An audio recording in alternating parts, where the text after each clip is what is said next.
Joseph Bautu mwenamo mumanyi tatalemererwangako nebaza Honorable Nsereko mumanyi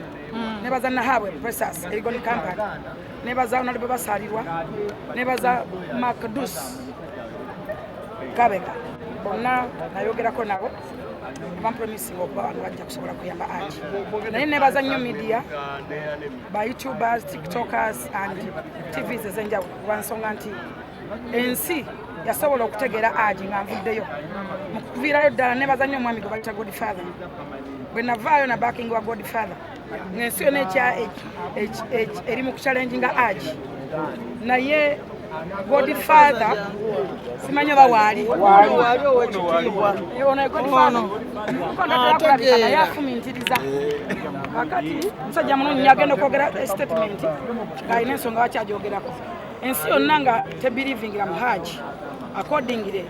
ku statement ez'omuwaabi eyawaaba nze nalabawo ekyenjawulo nti abasajja bangi bazze banyigirizibwa n'olwokuba batya olw'ekitiibwa kyabwe olwokuba batya tebalina offices tebalina ministry tebalina wadde ekitongole ekibatwala batya babbiddwa bawaayirizibwa abantu bangi abali mu makomera naye nga tebalina misango okugeza ng'omuntu basobola okumusiba emyaka 10 omukazi n'ava mu kkomera ng'omukazi yafumbirwa dda n'okuzaala yazaala n'omwana bamukola DNA ng'omwana si wuwe naye nga ye yasiwa talina wagenda kuddukira wadde okugamba nti olwekyo nebaza abalamuzi nebaza omulamuzi abadde mu musango gwaffe okuwuliriza twayita ba securities nga newoba naani n'oba okola ki 100% bali perfectly because twaleta abantu ba chairman ba mufti betwaleta nga naawe ate nga bonna balandlord n'olwekyo nebaza abantu bonna babaddewo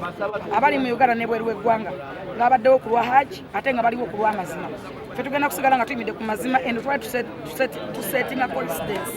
okulaba nti tugenda kulwanira eddembe ly'abasajja okusaba pulezidenti w'eggwanga ne parliament y'eggwanga okusetingawo coincidence ey'okulwanirira abaana ab'obulenzi ba boy child ebintu bingi ebisoomooza abaana ab'obulenzi ba boy child basoomoozebwa naye tewali wadde ekitongole ekirwanirira abaana ab'obulenzi tewali wadde minisitule etwala abaana ab'obulenzi tewali wadde mubaka w'abasajja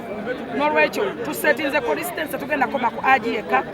tugenda kulwanirira abo abatalina bwogerero tugenda kulwanirira abo abatalina busobozi tugenda kwewala tukwatagana ne ba lawyers okulaba nga emisango gy'abantu abatalina misango